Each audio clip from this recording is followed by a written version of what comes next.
Assalamualaikum warahmatullahi wabarakatuh. Salam sejahtera. Kita lanjutkan materi kita sistem komunikasi data. Yang kali ini kita bahas tentang Modbus RTU ya, Modbus Remote Terminal Unit. Nah, untuk sekedar referensi ya intro bisa dilihat di YouTube link ini ya. Nanti silakan dilihat. Dan banyak lagi sebetulnya di YouTube ya, di internet itu sangat banyak ya, karena ini sudah sekian puluh tahun Modbus ini dibuat ya. Apa itu Modbus? Modbus itu merupakan Serial Communication Protocol. Dia protokol yang menggunakan serial ya. Serial berarti dia lawan dari paralel ya. Dalam satu waktu dia hanya bisa mengirim satu, tidak bisa sekaligus. Nah, Modbus ini dikembangkan oleh Modicon, sekarang Schneider ya sejak tahun 79 dan digunakan untuk PLC ya.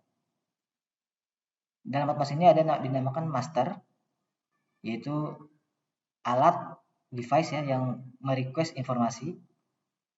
Nah, ada slave. Jadi topologinya tuh master slave ya. Ada master, ada slave. Slave itu device yang menyuplai informasi. Jadi master ini mengontrol slave. Kapan dia meminta data itu yang mengatur master. Jadi slave hanya menerima perintah. Ketika diperintah untuk mengirimkan data, dia kirim data. Ketika diminta melakukan sesuatu, dia melakukan sesuatu. Semuanya diperintahkan oleh master. Jadi open structure. Jadi dia hanya, nanti kita akan bahas ya di OSI layer itu ya. Ini memang free ya. Free, ada Modbus ORG, bisa lihat di situ ya. Tentang standarnya. Dan ini di apa namanya banyak SCADA sistem dan HMI software ini menggunakan ini, menggunakan Modbus ini. Sampai sekarang pun seperti itu ya. Ini bisa lihat di sini untuk standar Modbusnya. Ini non profit ya. Kemudian interface-nya dia bisa menggunakan RS232, 485, 422 seperti yang kita bahas di pertemuan sebelumnya ya. Ada juga Modbus menggunakan TCP IP ya, UDP, ya baik pakai kabel Ethernet ya ataupun menggunakan WiFi dan seterusnya. Nanti kita akan bahas di bagaimana sih OSI layer-nya di situ. Nah, Modbus ini independent of of the physical layer, jadi any media. Jadi physical layer-nya dia bebas bisa apa saja ya. Karena Modbus itu pada dasarnya dia berjalan di application layer sebetulnya. Jadi layer bawahnya tuh bebas. Nah, ini dia. Jadi kalau kita punya OSI layer seperti ini ya, ada 7 lapis ya, 7 layer. Nah, Modbus ini yang sebelah kiri Modbus RTU ya. Modbus Remote Terminal Unit. Dia untuk fisikalnya dia bisa bebas, bisa 485, 422 dan seterusnya. Linknya tuh bisa UART ya. Bisa apa saja ya, bisa UART. Dan kemudian dia bekerja nanti di tataran aplikasi. Di layer aplikasi. Nah, kalau ada jenis namanya Modbus TCP, misalnya Modbus TCP IP, ya dia semua layernya menggunakan TCP IP. Nanti aplikasi layernya baru menggunakan Modbus gitu. Karena aplikasi layer kan kemarin kita sudah bahas ya, ada banyak ya. Ada HTTP, FTP ya kan, ada BitTorrent, SMTP dan sebagainya. Nah, salah satunya Modbus juga. Dia merupakan aplikasi juga. Layer di bawahnya itu kita bisa menggunakan TCP IP. Gitu ya. Nah, mengapa kita memerlukan Modbus? Karena memang dia memang didesain untuk industri ya. Alat-alatnya terutama untuk PLC ya. SCADA menggunakan PLC terutama untuk itu. Jadi in mind-nya seperti itu. Sejak awal dibuat untuk itu memang. Nah, kemudian dia open ya. Tidak ada royaltinya, kita menggunakan bebas. Kalau kita membuat desain alat baru, kita desain PLC misalnya, membuat PLC ya Modbusnya ini bebas kita pakai. Tidak perlu bayar. Kemudian dia mudah untuk dibuat dan juga di-maintain ya. Ya kemudian dia tidak banyak restriksinya, batasan-batasan yang tergantung dari vendors. Jadi semua vendors sama ya seperti ini ya. Modbusnya sama. Adapun untuk security ada segala macam itu kan beda-beda pasti. Nah, ada banyak jenis Modbus, ada Modbus RTU, ASCII, TCP/IP, ada yang banyak lah di sini ya. Ada UDP, Modbus Plus, TMX, Entron dan sebagainya. Nah, adapun yang kita bahas pada saat ini hanya Modbus RTU ya. Ini yang paling simpel ini. Setelah Modbus ASCII juga simpel juga sebenarnya. Ini yang simpel ya. Harapannya setelah kita belajar dari yang simpel, kita tahu konsep umumnya, nanti bisa diperdalam di mata kuliah selanjutnya, di mata kuliah IoT ya, kalau kita nanti. Nah, dari Modbus yang berbagai jenis itu bisa dikombinasi sebetulnya. Jadi misalkan kita punya network di sini Ethernet ya. Untuk ke device ini, kedua alat ini kita menggunakan Modbus RTU ya. Atau bisa juga Modbus RTU over Ethernet TCP/IP ya. Bisa seperti ini. Kemudian di sini menggunakan yang lain lagi. Di sini yang biru ini menggambarkan serial connection, yang hitam ini Ethernet connection. Yang merah ini Ethernet TCP/IP socket connection. Nah, untuk ke alat yang ini bisa pakai RS232 Modbus ya. Untuk yang ke sini bisa pakai Modbus RS485. Jadi bisa campur-campur ya dalam satu sistem SCADA, kita bisa mengkombinasi. Nanti ada ininya nih, ada device-nya ya. Seperti itu ya. Bisa dipahami ya. Jadi dalam satu sistem besar kita bisa mengkombinasi. Nah, ini general structure-nya ya untuk Modbus. Jadi Modbus itu ada dua peran ya. Sebuah device itu memiliki peran, entah dia sebagai master, entah dia sebagai slave gitu. Nah, biasanya master ya pasti ya komputer untuk SCADA atau pakai HMI ya. Nah, kemudian slave ya biasanya ya PLC dan banyak yang coil dan sebagainya. Switch ya, banyak switch dalam arti switch industri ya, bukan switch dalam jaringan ya. Nah, bisa menggunakan kabel langsung, bisa menggunakan via internet ya, via switch, via nanti router dan sebagainya itu bisa di sini. Nah, bagaimana cara dia berkomunikasi antara master dan slave? Jadi slave hanya tugasnya merespon master itu saja. Master nyuruh, slave respon. Nah, tergantung slave ini berupa alat apa ya kan gitu ya. Kalau slave ini berupa alat pasif yang hanya membaca, ya berarti perintah dari master adalah mengirimkan data. Misalkan data analog, dia ingin membaca tegangan dari sensor gitu ya. Maka master minta ke slave, berapa nilai sensor ini gitu. Maka slave merespon dengan mengirimkan berupa angka tegangannya itu kepada master. Gitu ya. Kapan si slave mengirimkan datanya? Ya tergantung perintah si master ya. Kalau master minta setiap setengah detik ya berarti si slave mengirimkan setiap setengah detik. Minta kirim, minta kirim dan seterusnya. Nah, kalau itu tadi kan contohnya slave membaca sensor ya. Atau ada juga misalkan slave berupa ini valve ya, control valve misalnya, menutup valve. Berarti dia melakukan sesuatu kan slave itu. Nah, master memerintahkan itu kepada slave. Begitu. Nanti si slave respon berupa ya sudah ditutup gitu ya misalnya valve-nya sudah dilakukan. Nah, untuk strukturnya data frame-nya ini berupa seperti ini ya. Ada station number, function code, data bytes, error check. Simple sekali ya ini ya. Beda jauh dengan TCP/IP yang kita bahas sebelumnya. Dia hanya station number saja, alamat dari slave-nya. Jadi ketika kita beli sebuah alat PLC atau apapun ya yang dia support Modbus, maka dia nanti ada alamatnya itu. Alamat dari si PLC itu. Nah, ini supaya nanti si master ketika meminta ke slave dia sudah si slave sudah tahu, oh nih dia sedang bicara ke saya. Bapak kalau kita masih ingat ya untuk struktur ini ya RS485, 485 ini kan menggunakan bus ya, bus seperti ini, maka dia sharing kabel kan di sini.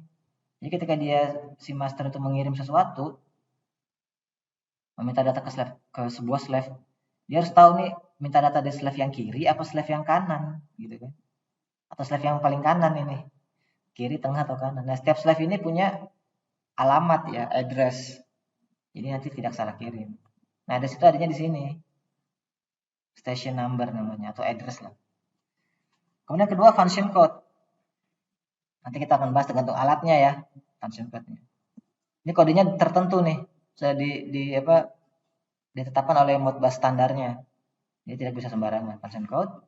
Kalau 01 itu apa, 02 itu apa, 03 itu apa, kode untuk function ya. Mengambil data apa misalnya, itu function code-nya ada tertentu. Namun database ini fleksibel. Bisa 1 byte, 2 byte, 3 byte, 4 byte, 5 byte, panjang juga boleh ya. Yang terakhir error check. Error check ini memastikan supaya data itu benar ya. Jangan sampai data itu salah, maka ada error check. Nanti kita akan bahas cara menghitung error check-nya.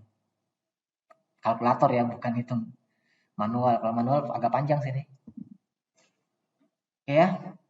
Jadi intinya si master minta request query, kemudian si slave kirim respon ke master. Nah, seperti ini ya. Kalau kita breakdown lagi, kita zoom dalamnya. Tadi alamat ya kan, station number atau address ya, function code, data bisa bebas ini berapa byte, error check terakhir. Nah, di antara frame demi frame kan satu frame ini dari address sampai error check. Ini satu frame nih. Panjangnya bisa bervariasi karena tergantung panjang datanya kan. Nah, di antara frame dan frame yang lain itu harus ada at least 3,5 karakter. Apa 3,5 karakter? Ya 3,5. Satu karakter kan 1 byte ya. A, B, C gitu kan, 1 byte. Nah, minimal 3,5 byte dia ada kosong di sini nih.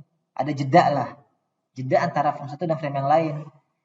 Jangan sampai frame 2 mepet ke frame 1, nanti dia masih dianggap satu frame, takutnya begitu. Nah, jadi ketika si jaringan Modbus itu mendeteksi ada apa namanya 3,5 karakter atau lebih ya, 3,5 karakter atau lebih itu tidak ada data sama sekali, kosong, maka dia akan menganggap itu adalah ujung dari frame atau batas antara frame 1 dengan frame berikutnya gitu. Jadi ketika dia sudah mengalami kosong lama tidak ada data, tiba-tiba ada data, maka dia anggap data yang masuk itu adalah awal dari frame gitu ya. Jadi dia untuk memisahkan frame dan frame itu dia cukup dengan jedanya ini minimal 3,5 byte ya. Berapa detik ya tergantung dari bitrate-nya ya. Kalau bitrate-nya cepat ya berarti 3,5 detik cepat juga kan. Yang penting 3,5 byte ya. 1 byte kan 8 bit. Nah, ini address ini lebarnya adalah 8 bit. Berarti 0 sampai 255 kan ya kan, 2 pangkat 8 itu kan 256. Berarti 0 sampai 255. Address 0 sampai address 255. Tapi nanti kita lihat ada aturan mengenai address. Kemudian function code, nanti kita akan bahas function code itu apa sih. Tapi lebarnya 8 bit. 1 byte ya. Kemudian data ini ya sekian n kali 8 bit. Jadi kelipatan 8 bit alias kelipatan byte ya. Nah, CRC ini 16 bit atau 2 byte CRC. Nah, begitu. Ini datanya cuma simple ya kan? Cuma 1 2 3 4, cuma 4 saja sebenarnya. CRC ini kita hitung dari sini nanti ya. Nanti kita akan ada contoh perhitungannya. Nah, sekarang masuk ke address ya yang pertama nih, address. Address ini sebetulnya karena dia 8 bit, maka 0 sampai 255, tapi kita hanya pakai untuk slave hanya pakai 1 sampai 247. Karena 0 ini dicadangkan untuk broadcast ya. Jadi ya nanti kalau ada alat ya, kalau kita desain alat sendiri tentunya Ini jangan lebih dari segini alamatnya, 1 sampai 247. Nah, kemudian ketika master ingin request, maka master mengirimkan alamat dari slave-nya. Di mana di sini tadi? Di sini alamatnya berapa nih? 1, 2, 3, 4 atau 247 ya. Terusnya. Oleh karena itu setiap slave dalam satu jaringan itu alamatnya harus unik, tidak boleh sama. Jadi, ibaratnya kalau di perumahan ya alamatnya sama, nanti tukang paket kan susah kirim kirim paket kan. Setiap alamat harus unik kan. Nah, ketika si slave itu menerima data, dia akan ngecek, oh ini untuk saya nih ternyata benar alamatnya nih. Maka dia merespon kan ya. Merespon, dia meletakkan alamat dia juga di sini. Sehingga si master itu tahu dari mana respon ini berasal gitu. Nanti kita akan bahas lebih detail. Jadi si slave ini mengirimkan ulang alamat dia gitu. Jadi kalau di dunia militer atau di dunia penerbangan itu kan kita wajib mengulangi kan ya. Di dunia penerbangan gitu kan. Si pilot harus mengulangi. Misalkan naik ke ketinggian 300. Oke, naik ke ketinggian 300 gitu. Diulangi oleh si pilotnya kan. Untuk memastikan bahwa si pilot itu paham.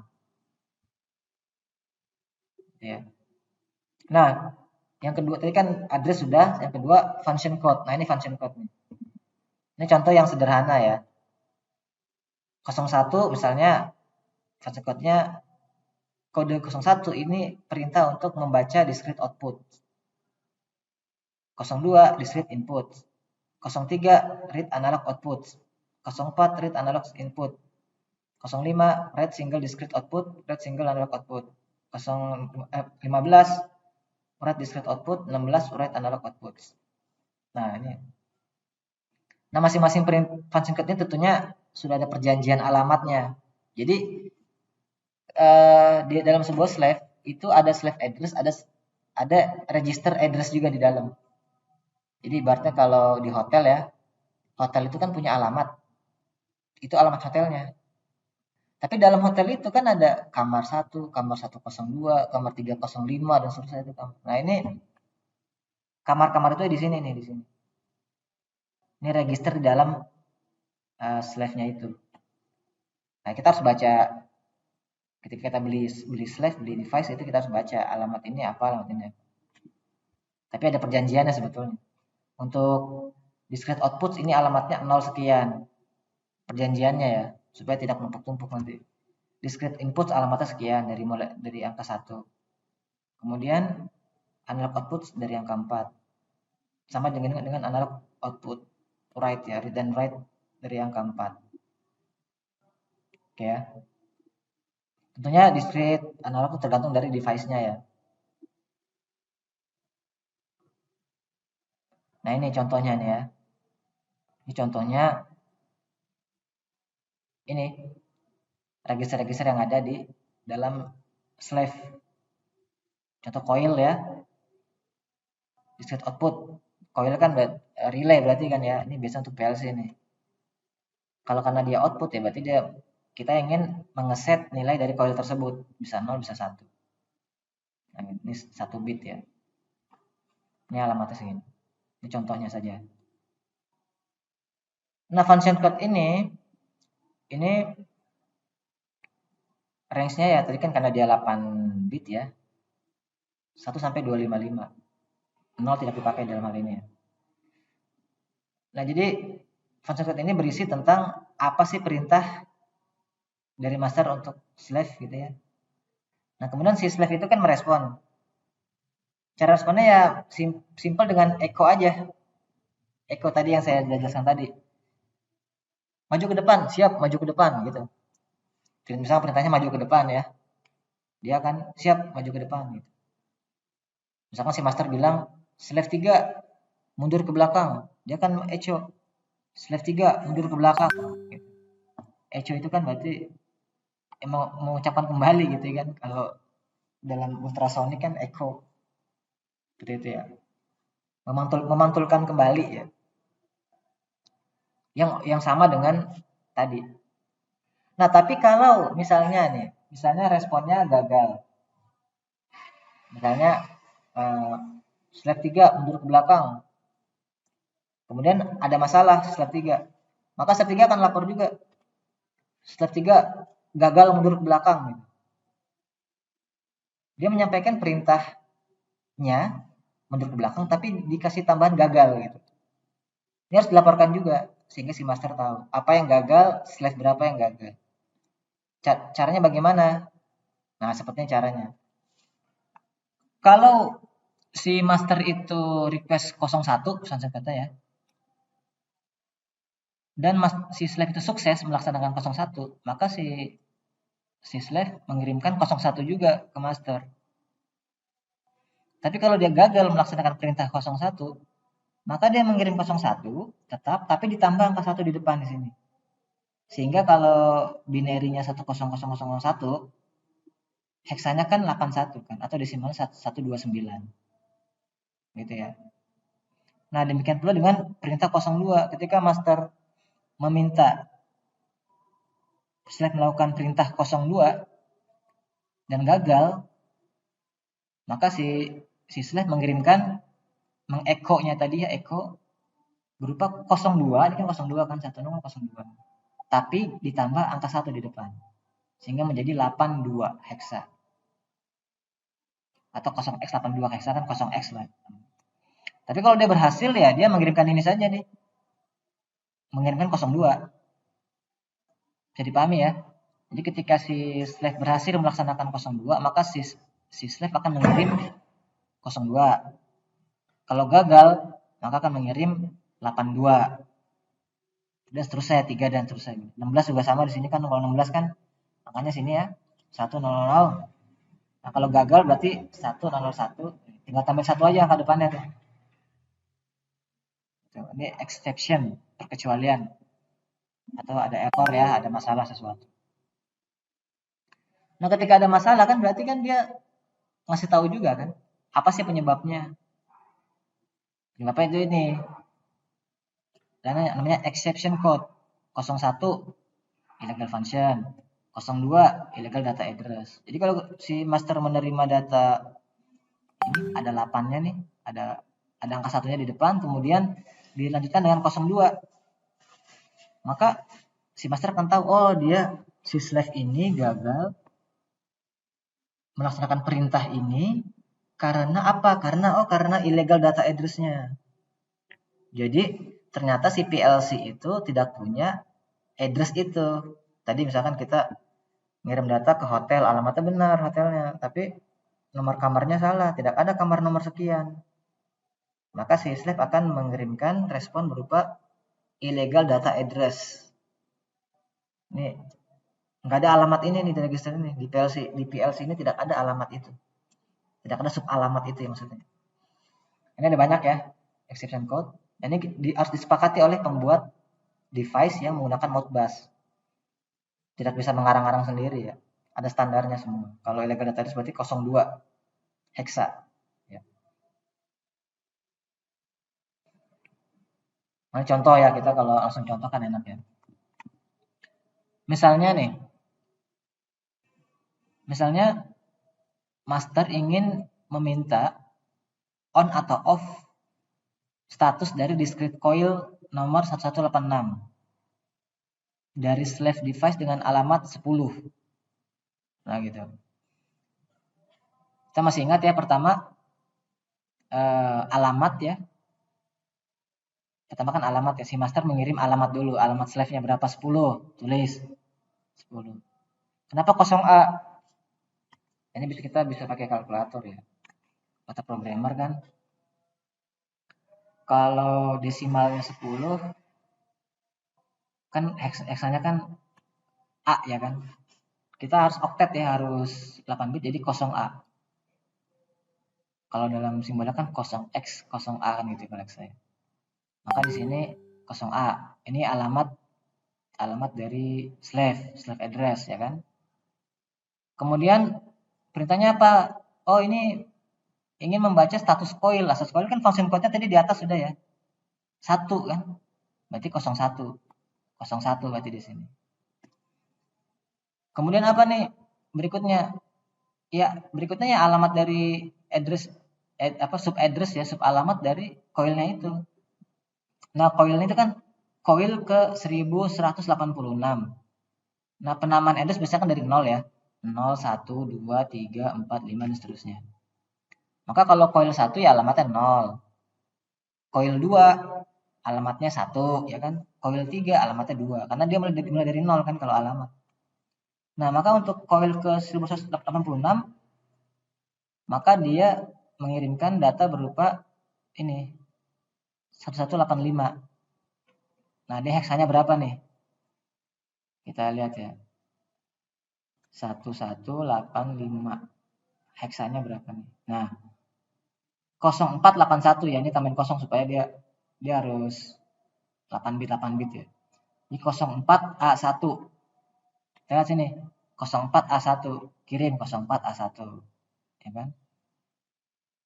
Kemudian berapa total koil yang diperlukan yang diminta? Cuma satu ya udah. 0001. Nah, kemudian berapa ininya? CRC-nya. Nah, CRC-nya kita pakai kalkulator saja ya. Kalau cara menghitungnya agak rumit. Nah, dan kita tidak perlu juga sih. Kita klik di sini ya. Contohnya.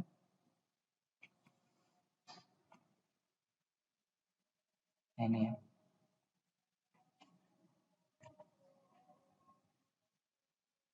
Kita masukkan klik hexa di sini. Hexa 0A 01 04 A1 0001 AC 6 AC 63 belum ada ya.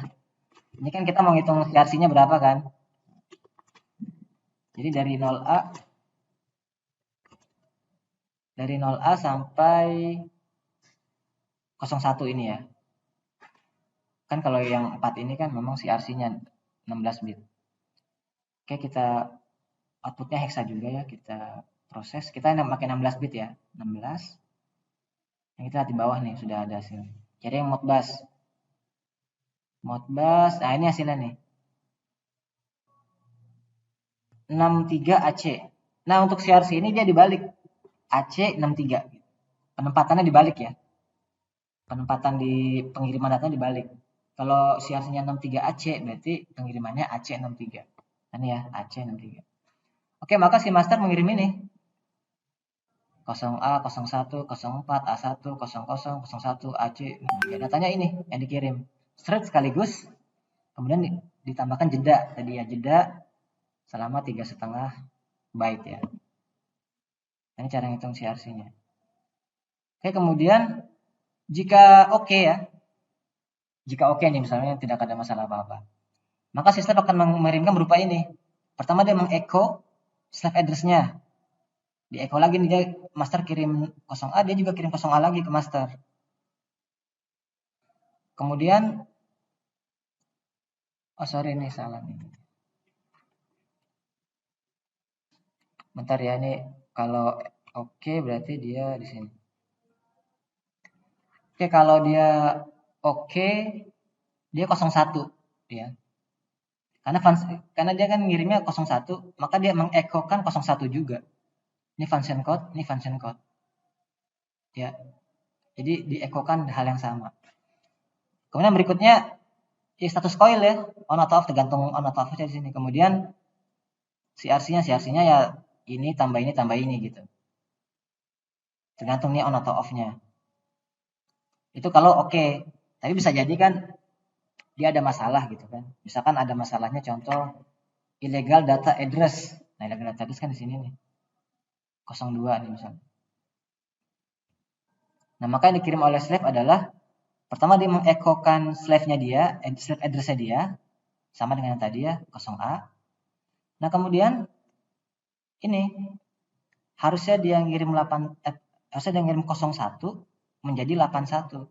Nah, di sini nih. Nah, harusnya kan dia kirim 01. Tapi karena dia exception ya, ada error, maka kirim 81 tambah angka 1 di sini. Ya. Ini pahami ya. Ini kasusnya kan kasus error.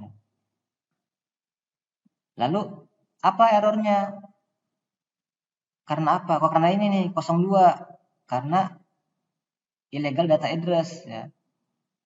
Ini contoh kasusnya ya. Oh, ini alamat coil sekian tidak ada. Coilnya cuma sampai 800 coilnya nih VLC ini nih. Ini tidak ada coil sampai 1000 sekian. Intinya tidak ada coil sekian lah dengan alamat sekian. Maka ditulis 02. Dari mana ya? Dari sini nih. 02 ya kan, illegal data address. Baru CRC-nya kita hitung lagi ya. Pakai yang tadi. CRC-nya 0A81 0A81 02. Nah, kita hitung. Klik ini, klik CRC 16, kita lihat bawah. Maka 53B0 hexa ya, 53B0. Nah, ketika dia mengirim data dibalik ya, B053. B053 jadi seperti ini jadinya. Ini yang dikirimkan oleh oleh slave ke master. Nah, simpel kan ya? Cuma ada 4 aja kan, address, function code, data, CRC kan gitu. Nah, apa itu data? Tadi kan sudah ada function code ya. Apa itu data? Data ya kalau dari master ke slave ya berupa informasi tambahan. Kan tadi function code, misalkan function code-nya itu baca coil. Nah, maka datanya berupa alamat coilnya itu yang diminta. Gitu. Nah, kalau dalam hal respons dari slave ke master, apa itu data? Ya, data bisa berupa kalau perintahnya baca data analog ya berarti data berupa data analog itu dikirim ke master kan gitu. Tapi kalau terjadi error tadi, data itu bisa berupa exception code-nya, kode ini tadi kode exception-nya. Tadi kan contoh 02 kan ya. Jadi datanya berupa kodenya. Kalau oke kan berarti data berupa status coil kan kalau dalam hal ini ya. Kalau dalam status error data berupa ini. Jadi data ini kesimpulan data itu adalah additional information lah. Yang diperlukan dari master ke slave atau berupa data yang diminta oleh master dikirimkan oleh slave. Itu bisa berupa juga error code ya. Kode error. Errornya karena apa sih? Dari slave ke master. Nah, gitu ya. Intinya untuk data. Jadi slave sudah, slave address sudah, function code sudah, data sudah, ya CRC. Nah, CRC ini dia menggunakan CRC 16 sebanyak 2 byte. Nah, bagaimana kalkulasinya? Nanti tidak dibahas di sini ya.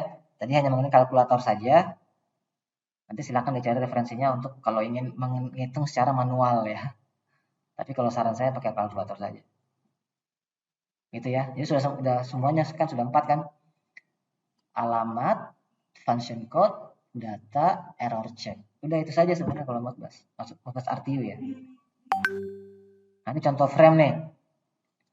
Ini contoh frame request sama dengan respon. Dia requestnya slave address, function code 3, first, kemudian ini yang apa namanya datanya 2 byte, kemudian number of word to read 2 byte juga, berarti ada 4 byte datanya nih ya. Dengan CRC. Maka dia akan mengirim merespon ya. Dia akan mengulangi slave address-nya, function code-nya diulangi lagi di echo ya. Kemudian baru numbers of bytes to read, kemudian byte-nya berapa. Ini contoh kasus ini membaca data, misalkan data analog dari sekian banyak analog input ya misalnya. Jadi kita bisa minta itu. Dan ini memang tergantung dari alatnya sih ya. Kita harus baca betul-betul dataset alatnya, alamat apa sub alamatnya di dalam register-registernya, kemudian bagaimana mengakses register-register tersebut. Kemudian meminta data 1 byte, 2 byte, 3 byte dan seterusnya. Bisa sekaligus datanya kan kita minta bisa juga satu persatu kan. Ini tergantung dari PLC misalnya ya, atau alat-alat lain yang menggunakan Modbus. Jadi demikian yang bisa saya sampaikan. Kalau ada yang mau ditanyakan silakan diskusikan via forum ya. Assalamualaikum warahmatullahi wabarakatuh.